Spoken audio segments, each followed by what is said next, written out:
ఆత్మలోని శాంతము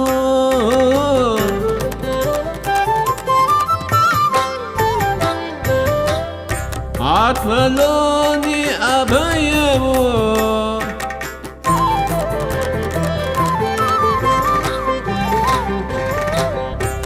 ఆత్మలోని శాంతము అని అభయము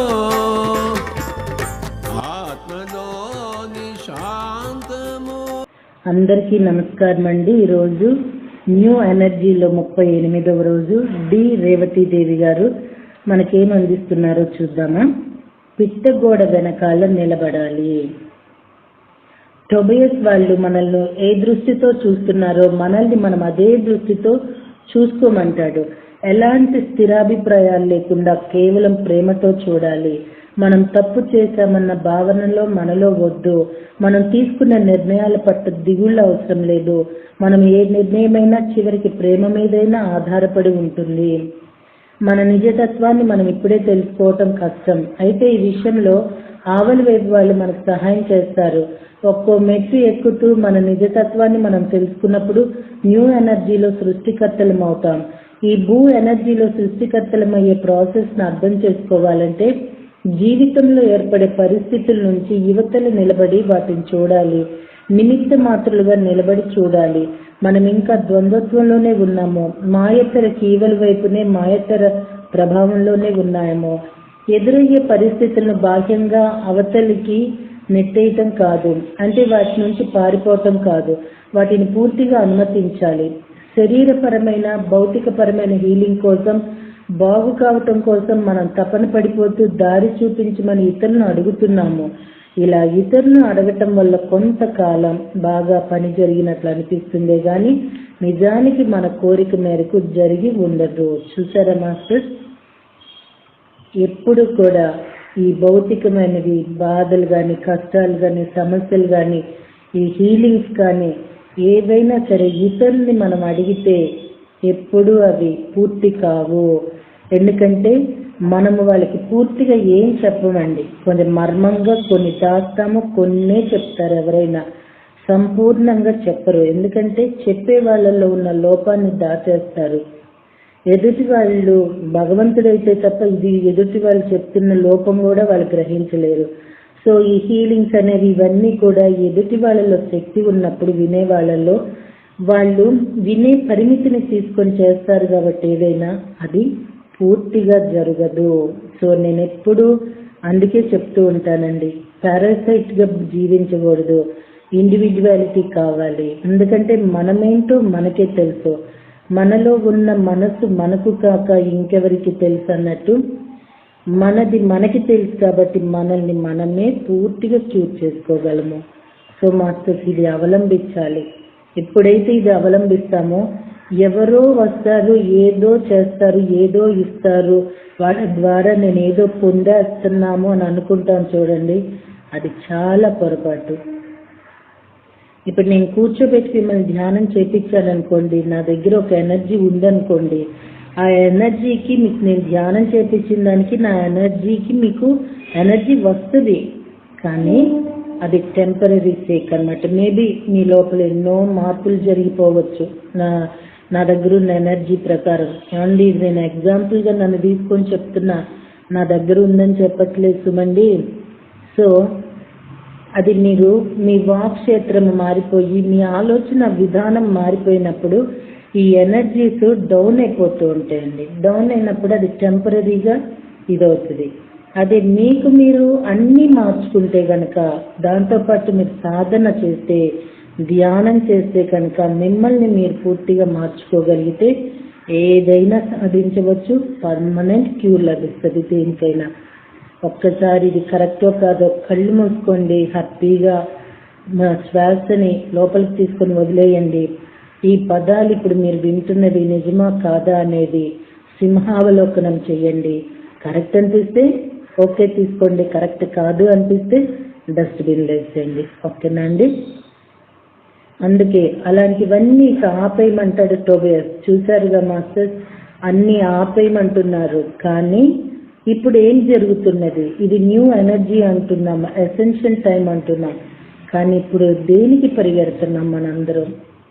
అంటే ఇప్పుడు పత్రి సార్ వచ్చారనుకోండి, పత్రి సార్ అంటే మనకి చాలా ఇష్టం, గురుభావము, ప్రేమ అన్నీ ఉంటే ఆ ప్రేమతో కళ్ళతో చూసుకోవచ్చు, కానీ మీద పడిపోవటము, షేక్ హ్యాండ్లు ఇస్తున్నాం. ఎందుకు షేక్ హ్యాండ్లు ఇస్తున్నాం? ఆయన దగ్గర ఏదో ఉంది, మనకి ఏదో వస్తుందన్న ఆశ మాత్రమే. అక్కడ ఒప్పుకోకలేకపోయారంటే ఒక్కసారి మీ లోపలికి వెళ్ళండి, ఒప్పుకుంటుందో ఒప్పుకోలేరు అప్పుడు తెలుస్తుంది. సో అండి, ఇవన్నీ కాదు, ప్రశాంతంగా ఉండాలి, హాయిగా ధ్యానం చేయాలి, ఎంత సాధన చేస్తూ శోధన చేసుకోవాలి, మన లోపల మనమే చేసుకోవాలి, అప్పుడే సిద్ధి కలుగుతుందండి. ఎన్నైనా కానివ్వండి, పత్రి గారు అందుకే ఓన్లీ శ్వాస మీద ధ్యాస తప్ప ఆయన ఏం చెప్పరు. ఏ రోజున ఏమన్నా చెప్పారా అండి? ఇది చేయి అది చేయి అన్నారా? శ్వాస మీద ధ్యాస, శాకాహారము, పిరమిడ్, ఈ 3 తప్ప పత్రి గారి నోటి వెంట మరొకటి చేయమని రానే రాదు. ఎందుకని రాదు? ఈ రోజు పత్రి గారు ఒక బ్రహ్మర్షిగా ఉన్నారంటే, ఒక యూనివర్సల్ మాస్టర్గా ఉన్నారంటే, ఇంత ఎదిగారు అంటే ఆయన ఏం ఫాలో అయితే ఎదిగారు అనేది మనం తీసుకోవాలి. అదే మనం తీసుకున్నట్టయితే మేబీ మనం కూడా అవేలో వెళ్ళిపోవచ్చేమో. సో నేను అందుకేనండి పత్రి సార్ని ఒక్కళ్ళనే, వారి మాట ఒక్కటే నేను తీసుకుంటా, వారి మాట ఏదైతే ఉందో అది నేను ఇంప్లిమెంట్ చేస్తాను మాస్టర్స్. ఎందుకంటే ఆయన ఒక యూనివర్సల్ మాస్టర్, ఆయన నోటి నుండి వస్తుంది, యూనివర్స్ నుండి వస్తున్న మాట. సో మనము అవలంబించేది కూడా ఆలోచించి అవలంబించాలండి. శరీరానికి అనారోగ్యం వచ్చినప్పుడు కాంతిని కానీ లేదా హీలింగ్ని కానీ బలవంతంగా దాని మీదకు ఉపయోగించవద్దు. హీలింగ్ అంటే కేవలం రోగాన్ని నయం చేసుకోవటం మాత్రమే కాదు, పరిస్థితుల్ని మార్చుకోవటం కూడా. వచ్చే దానిని రానివ్వండి, జరిగే దానిని జరగనివ్వండి, కల్పించుకుని వాటిని నియంత్రించవద్దు. ఇంతకాలము చేసిందంతా ద్వంద్వత్వపు పనులు, ఏదో ఒక దానిని సపోర్ట్ చేయటం. ఇప్పుడు మనం ఆ ద్వంద్వత్వం నుంచి బయటికి వస్తున్నాం, ఏకత్వంలోకి, రెండిట్లో ఏకత్వంలోకి వెళ్తున్నాం అంటున్నారు.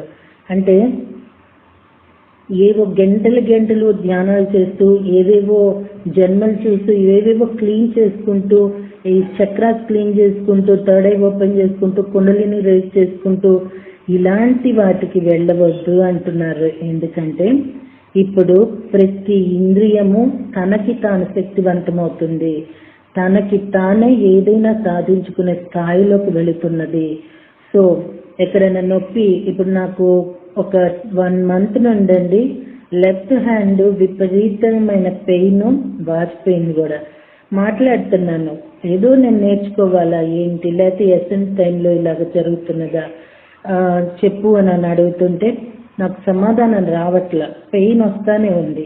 సరే ఇప్పుడు ఇక్కడ చెప్పినట్టే అనుకున్నా, ఎలా వచ్చిందో అలానే పోతుంది, ఎందుకు వచ్చిందో అలానే పోతుంది, వస్తే రానివ్వని చెప్పి అన్నట్టు పట్టించుకోవట్లా. ఇంట్లో చాలా గొడవ చేసినా కూడా నేను ఏ డాక్టర్ ఏ మెడిసిన్ అంటే ఇది ఒక మొండితనంగా తీసుకోనని చెప్పట్లేదండి.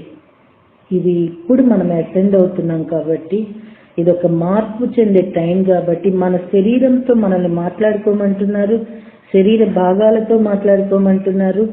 ఎందుకంటే మనమే ఒక శక్తివంతమైన గ్రీడ్గా తయారైపోతున్నాము. ఒక కాంతి స్తంభం అంటున్నారు చూడండి, ఆ కాంతి స్తంభంగా మనమే అయిపోతున్నాం. పత్రి సార్ రాబోతున్న కాలంలో పిరమిడ్ జగత్తు, అన్ని పిరమిడ్స్ అంటానికి కారణం ప్రతి ఒక్కరం ఒక పిరమిడ్లా అయిపోతాం, అంత శక్తివంతులు అవుతాం. అదే పత్రి సార్ చెప్పేది. సో మన దగ్గర శక్తి పెట్టుకొని వేరే చోట చేజాపటం అంటే ఆత్మ ఎంత వికాసంలోనే విలపిస్తూ ఉంటుంది.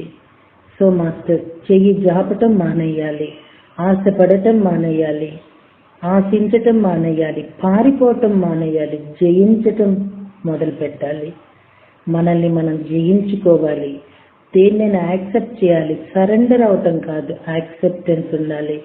సరెండర్ అంటే అది ఒక బానిసత్వంగా ఉంటుంది, బలవంతంగా అనిపిస్తుంది. అదే యాక్సెప్ట్ అంటే హృదయపూర్వకంగా స్వీకరిస్తే దాన్ని మనం భరించగలము, ఏదైనా చేయగలము.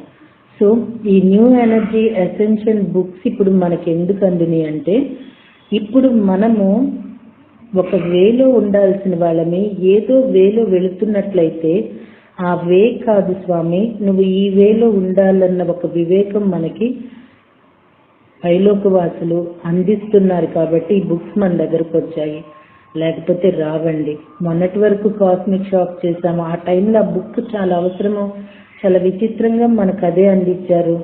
అలానే ఇప్పుడు ఇంకేదైనా చెయ్యొచ్చు కదా, మామూలు చిన్న చిన్న ధ్యానం గురించి ఇంకేదైనా కాకుండా మనకి మనం ఎలా సాధించుకోవాలి, ఎలా సాధన చేయాలి, ఎలా శోధించుకోవాలి, ఎలా మనకి మనం సిద్ధింప చేసుకోవాలి, ఈ టైం ఏంటి అనేది ఇక్కడ తెలియజేయబడుతుంది.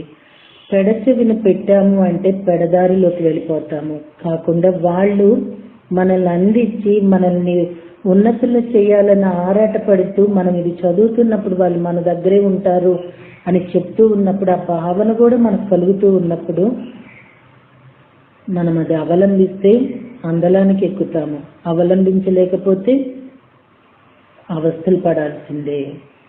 ఒక బుక్కే అని తీసి పారేయొద్దు, ఒక ఆడియో అని తీసి పారేయొద్దు, ఆ జ్ఞానానికి విలువిద్దాము. ఒక బుక్గా ఒక జ్ఞానం వచ్చిందంటే సామాన్యంగా మామూలు రావండి, ఎందుకంటే కొన్ని లక్షల కోట్ల మంది దగ్గరికి వెళ్తుంది. అది చిన్న విషయం కాదు. అది తప్పు అయితే ఆ బుక్ని తీసుకొచ్చిన వాళ్ళు చాలా ట్రబుల్ ఫేస్ చేస్తారు. సో తప్పు రాదు, తప్పు వచ్చింది అంటే అది వెళ్ళిపోతుంది, అది కరెక్ట్ అయితేనే అందరి దగ్గరికి వెళ్తుంది. ఎవరు అందుకోవాలో వాళ్ళ దగ్గరికి ఆ పుస్తక జ్ఞానం వెళ్తుందండి. ఇది గమనిద్దాము. అందరి దగ్గరికి అన్నీ వెళ్ళవు. ఎవరికి అవసరమైంది, ఎవరి ఆరా ప్రకారం, ఎవరి ఎనర్జీ ప్రకారం, ఎవరి వైబ్రేషన్ ప్రకారం, ఎవరి స్థాయి స్థితుల ప్రకారం వాళ్ళ దగ్గరికి వాళ్ళకు అనుకూలమైనవే వాళ్ళ దగ్గరికి వెళ్తాయి. ఇలా చిన్న చిన్నవి మనం గమనిస్తూ ఉంటే చాలు. నన్ను ఒక మేడం అన్నారు, చాలా చిన్న చిన్నవి అన్నారు. అసలు చెప్పాలంటే చాలా చిన్న చిన్నవి పెద్ద పెద్ద పనులు చేస్తాయి. దీనికి నేను ఒక చిన్న ఎగ్జాంపుల్ చెప్తున్నానండి. ఒక ఆయన ఇటీవల ఆయనకి దడొచ్చేస్తుంది, భయం వేసేస్తుంది, రాత్రులు కూడా ఇంటి తలుపులన్నీ తీసేస్తూ గడిబిడి తిరిగేస్తుంటున్నారు. ఏం చేయలేక వాళ్ళ అమ్మాయి ఏం చేసిందంటే ఇంటి ఎదురు ఆర్ఎంపీ డాక్టర్ని పిలిచింది. ఇప్పుడేమో డాక్టర్స్ దగ్గరికి వెళ్ళేది కూడా లేదు, డాక్టర్స్ కూడా రావద్దు, ఏంటో 65 or 70 ఏజ్ ఆయనకి ఏసీ అండి, దగ్గర 80 పైన. ఈ ఏజ్ వాళ్ళు అసలు రావద్దు అని చెప్తున్నారని చెప్పారు. సో ఆయన ఏం లేదండి, ఒక ట్యాబ్లెట్లు ఇచ్చారు, 10 days వాడండి, మీకు 3 రోజుల్లో తగ్గిపోద్ది అన్నాడు. ఆయనకి నిజంగా నేను 3వ రోజు తగ్గిపోయిందండి అది. ఈయన ఆర్ఎంపీ, ఆయన కార్పొరేటివ్ హాస్పిటల్స్ ఎన్నో తిరిగాడు, అయినా కూడా ఎవరు మీకు ఏం లేదన్నారు కానీ క్యూర్ కాల.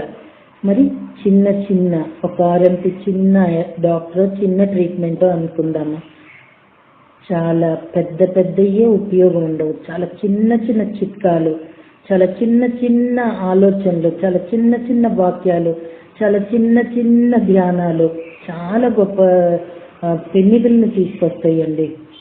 చిన్నవి పెద్దవి అనేవి అసలు ఇక్కడ లేవు, మనమే వాటిని అన్ని చక్కగా క్రియేట్ చేసుకున్నాం. భగవంతుడు ఒక అమృతాన్ని, ఒక ఫలాన్ని మనకిస్తే ఇది చిన్నది, ఇది పెద్దది, ఇది మీడియము, ఇది గొప్ప, ఇది పేద, ఇలాంటి క్లాసెస్ అన్ని వాటిని విభజించేసుకున్నాము. ఈ విభజన ఇప్పుడు ఇంక వద్దండి. ఈ విభజన లేకుండా ప్రతిదీ కూడా మన ఆలోచన, చూపు, వినికిడి ఎలా ఏ స్థాయిలో ఉండాలంటే నన్ను నేనే ఉద్ధరించుకోగలను, పాజిటివ్గా చూడటం, పాజిటివ్గా ఉండటం, పాజిటివ్గా చేయటం, ఇదే మనం నేర్చుకోవాలి. పరిగెత్తవద్దు, పరిగెడితే పడిపోతాము. పత్రి గారు ఏదైనా నిదానంగా చేస్తేనే అది సక్సెస్ అవుతుంది అని చెప్తూ ఉంటారు. పత్రి గారు చెప్పే ప్రతి వర్డ్లో ఎంత అర్థం ఉంటుంది మాస్టర్. నాకు తెలిసినంతలో ఈ భూమి మీద మహనీయులు వచ్చినప్పుడు వాళ్ళ మాటలు ఎవ్వరూ వినలా.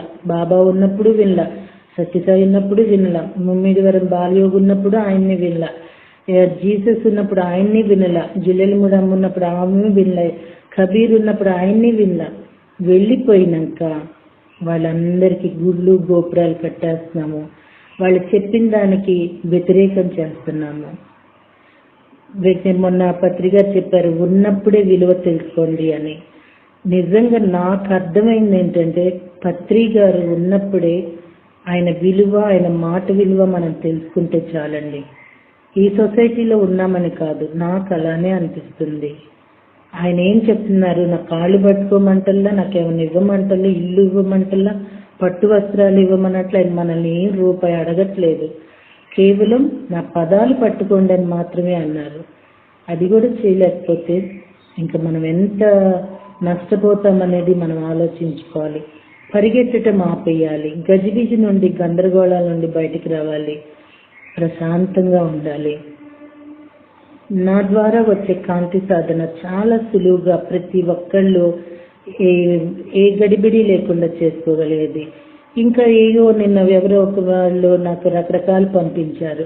ఇన్ని రకాలు వస్తేనే ఏది తినాలో అర్థం కాదు కదండి. పెళ్లి భోజనానికి వెళ్తున్నాం, అన్ని రకాలు పెట్టేటప్పటికి ఏది తినాలో తెలియక అన్ని చూద్దాం, ప్లేట్లో పెట్టుకోవటం, చివరికి ఏది తినాడో లేక అన్ని డస్ట్బిన్లో పారేయటం, అలా ఉంటుంది. ఒక్కటి ఏదైనా ఒక్క మార్గంలో ఉండాలి, అదే నా అనుభవము. ఓకేనండి. రెండిట్లో ఏదో ఒక దాన్ని కరెక్ట్ను కనుక్కొని సపోర్ట్ చేసే బదులు అడుగు వెనక్కి వేసి జరిగే దానిని గమనిస్తూ అనుమతిస్తే ఎనర్జీ ఎలా పనిచేస్తుంది, నిజమైన సృష్టి అంటే ఏంటో అర్థమవుతుంది.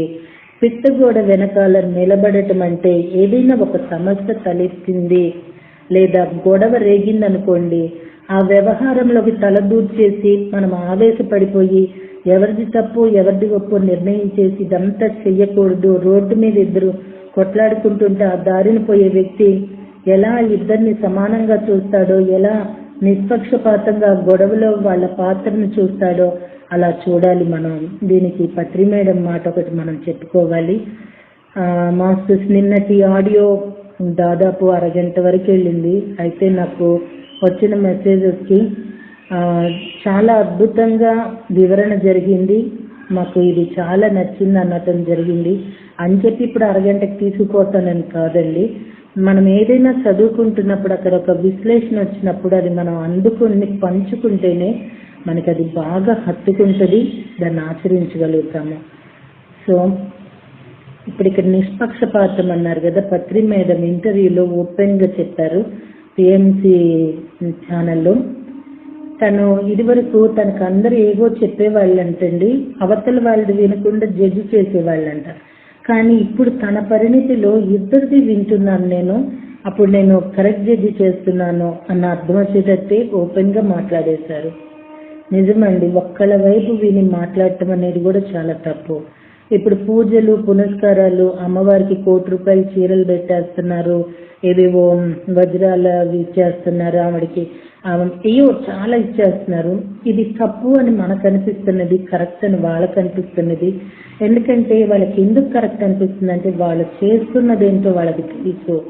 వాళ్ళు దాని నుండి బయటపడాలంటే వాళ్ళకి సహజమైన వాళ్ళు చేసే రీతిలో భగవంతుడు కూడా అదే అందుకొని ఆ ఒడ్డును వేస్తాడనే ఆలోచన రీతిలో ఉంటారు కాబట్టి వాళ్ళ స్థాయిలో వాళ్ళు అది చేస్తున్నారు.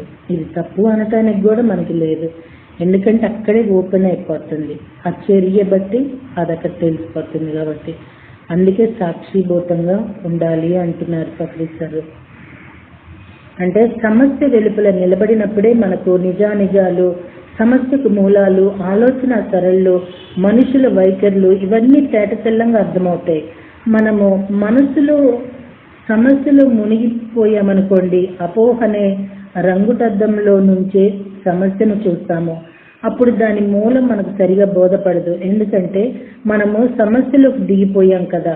ఇలా దిగిపోయినప్పుడు ఎనర్జీ పనిచేసే తీరుతెన్నులు మనకు అర్థం కావు. తామరాకు మీద నీటి బొట్టులాగా ఎప్పుడైతే ఉంటామో అప్పుడు మనం ఎమోషనల్గా ఫీల్ అవ్వం కాబట్టి సత్యాన్ని సత్యంగా చూడగలుగుతాము, సమస్య మూలంలోకి వెళ్ళగలుగుతాము. సో మాస్టర్స్, సత్యాన్ని సత్యంగా చూడాలి అంటే ఏదైనా నిర్భయంగా నిజాయితీగా మనం ఎప్పుడైతే మాట్లాడగలుగుతామో అప్పుడే మనం తామరాకు మీద నీటి బొట్టులా ఉండగలము. చేసే వాటినన్నిటిని వదిలేయమని చెప్పటం లేదు, దూరంగా కల్పించుకోకుండా ఉండటం అంటే అర్థం అన్ని వదులుకోమని కాదు, యథావిధిగా అన్ని పనులు చేయాలి. ఎదురైన పరిస్థితుల నుంచి మన మనస్సుని బయటకు తెచ్చి జరిగేదాన్ని చూస్తూ నిలబడాలి. పిట్టగోడ వెనకాల ద్వంద్వత్వాల్లో కానీ గొడవల్లో కానీ కల్పించుకోకూడదు. అంతే. ఇలా ఉండటం కష్టమే. అలవాటుగా కల్పించుకునే పరిస్థితిని మార్చటమే ఎంతవరకు మనకు నేర్పారు. కనుక కల్పించుకోవాలనిపిస్తుంది. ఎదుటి వారికి హీల్ చేసే వాళ్ళు సైతం మంచి చెడ్డల అంచనాలు మానేసి తమ పనిని కొనసాగించాలి. కష్టంగా ఉంటుంది. అయితే కల్పించుకోకుండా గమనిస్తూ ఉంటే ఎనర్జీ నమూనాలు తీరుతెన్నులు కనబడటం మొదలవుతుంది. మానవులు ఎంత చక్కని అందమైన ఎనర్జీ జలతారును అల్లుతున్నారో అర్థమవుతుంది. అందులో కల్పించుకుని మునిగిపోయినందువల్ల ఇంతకాలం ఆ జలతారుకు అతి దగ్గరగా ఉండి మనకది కనిపించలేదు. కంటికి మరీ దగ్గరగా ఉన్న వస్తువు సరిగా కనపడదు కదా. పరిస్థితులు ఎలా సృష్టించబడుతున్నాయో, ఎలా ఏర్పడుతూ వస్తాయో ఇప్పుడు దూరంగా జరగటం వల్ల కనిపిస్తుంది. ఎనర్జీ ఎలా పనిచేస్తుందో అర్థమవుతుంది. ఇలా చేయడం వల్ల పెట్టాక మొదట్లో కొంతకాలం ఏమీ కనిపించదు, కానీ కొన్ని రోజులు గడిచేసరికి మాటలకు అతీతమైన అవగాహనలు ఏర్పడటం మొదలవుతాయి. మరి ఇంత జ్ఞానస్వరూపులు చెప్తున్నారు కాబట్టి ఒక్కసారి మనం ప్రయత్నిస్తూ ఉంటే మరి బాగుంటుందేమో కదండి. సో ప్రయత్నించడానికి మనందరం కూడా ప్రయత్నిద్దామండి. రేపు ఓరియన్ కథ గురించి తెలియజేయబోతున్నారు. అప్పటి వరకు ఈ జ్ఞానాన్ని నెమరు వేసుకుందాము, వీలైతే అందిద్దాము. ఓకేనా అండి? Thank you very much.